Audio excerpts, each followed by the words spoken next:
welcome to Storytime with Judy. Our book today is Fluffalo by Bess Calb and illustrated by Aaron Cran. Well, Fluffalo is a big old moody buffalo and he doesn't want anybody bothering him. He's just moody and he's mean and he's not nice when others try to be nice to him. But then one day it comes a pouring rain. Let's find out what happens to Fluffalo when that happens.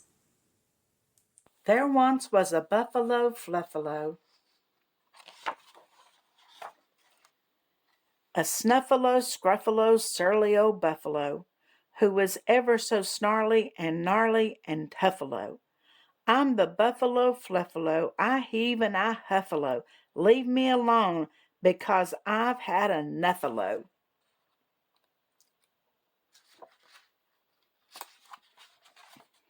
One day, when old Fluff was especially miffed, a hammy old ram clomped up with a gift. I noticed you like a nap in the shade, so here's a big floppy wool hat that I made.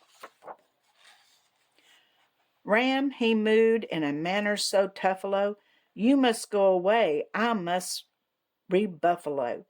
I don't need your hammy old help. It makes me want to stammer and yammer and yelp.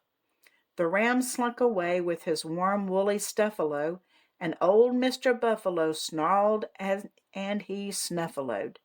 I'm the Fluffalo, I heave and I huffalo. Leave me alone, because I've had enough-a-lo. A prairie dog passed by mean Mr. Poofily. Excuse me, sir, I don't mean to sound goofily, but would you like to join me for flippies and funnels and romp and race in my tubular tunnels?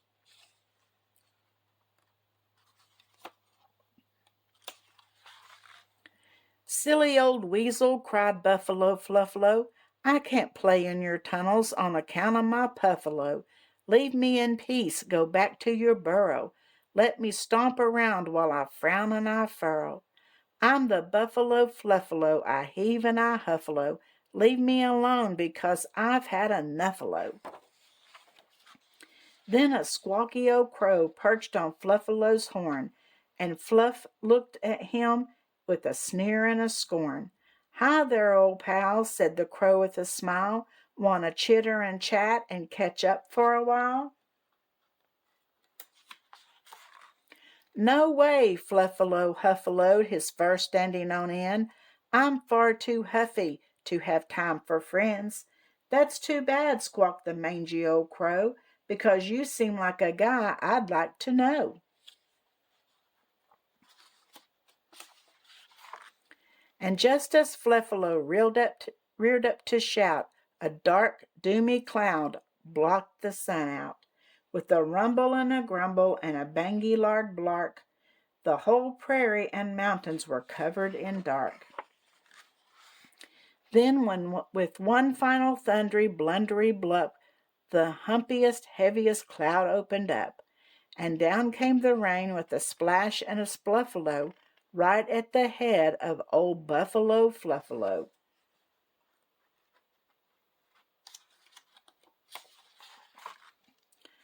Squawk, said the crow with a grin on his beak, while Fluffalo's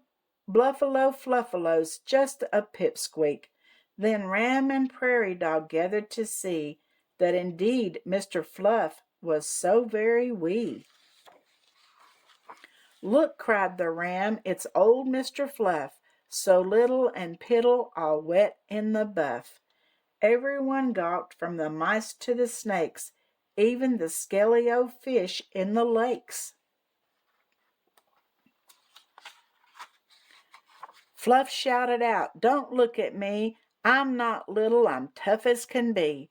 He shimmied and he shook to repuff his fluff. Then he snarled and gnarled and stomped with a huff. I'm the Fluffalo, I heave and I huffalo. Leave me alone, because I've... Stop, said the ram, you don't have to act tough. We like you just fine without all your puff. He's right, said the prairie dog, a smile in her eyes. You're great how you are, no matter your size. I am, sniffed the buffalo, who watched so Fluffalo. I'm sorry for being so grumpy and tuffalo. Without my fluff, I'm tiny and missable. No, cawed the crow, you're hugly and snugly kissable. And all the creatures from the bats to the bugs covered old Fluff with kisses and hugs. And that's how the story of Fluffalo ends, with a happy old buffalo snuggling his friends. Well, when he got wet, all of his big old fluffy fur went flat, didn't it? And they saw how tiny he was underneath all that puffy stuff, didn't he? So when he was real fluffy, he tried to act mean, but then he realized he really wasn't mean, didn't he? I hope that you like this story, and I'll see you again tomorrow. And don't forget to like and subscribe.